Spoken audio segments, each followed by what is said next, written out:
ఇటీవల అనారోగ్యంతో మృతి చెందిన తన బావమరిది శ్రీనివాసరావు అంతిమ సంస్కారాల్లో పాల్గొనేందుకు బీఆర్ఎస్ అధినేత కేసీఆర్ వాళ్ళ ఇంటికి వెళ్లారు. ఆయనకు నివాళులర్పించి కుటుంబ సభ్యులను ఓదార్చారు. సోదరుడి మరణాన్ని తట్టుకోలేక వెక్కి వెక్కి ఏడుస్తున్న తన భార్య శోభను కేసీఆర్ దగ్గరికి తీసుకుని ఓదార్చారు. కేసీఆర్ కుటుంబంలో జరిగిన ఈ విషాద ఘటనకు సంబంధించిన దృశ్యాలు ఇప్పుడు సోషల్ మీడియాలో విస్తృతంగా ప్రచారం అవుతున్నాయి.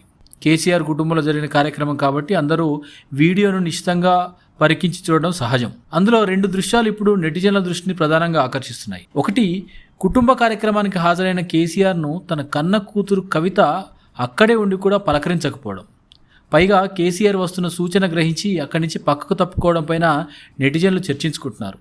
అంతేకాదు, కవిత కుమారుడు కూడా కేసీఆర్ వస్తున్న మార్గంలోనే అక్కడే నిల్చొని ఉన్నా తాతను చూసి కనీసం పలకరించకపోగా తల నేలకేసి నిల్చున్న దృశ్యాలు కూడా స్పష్టంగా కనిపిస్తున్నాయి. బీఆర్ఎస్ పార్టీతో విభేదించి కవిత కొత్త పార్టీ పెట్టుకున్న దగ్గర నుంచి కేటీఆర్, హరీష్, సంతోష్ రావులపైన తీవ్ర విమర్శలు చేస్తున్న విషయం తెలిసిందే.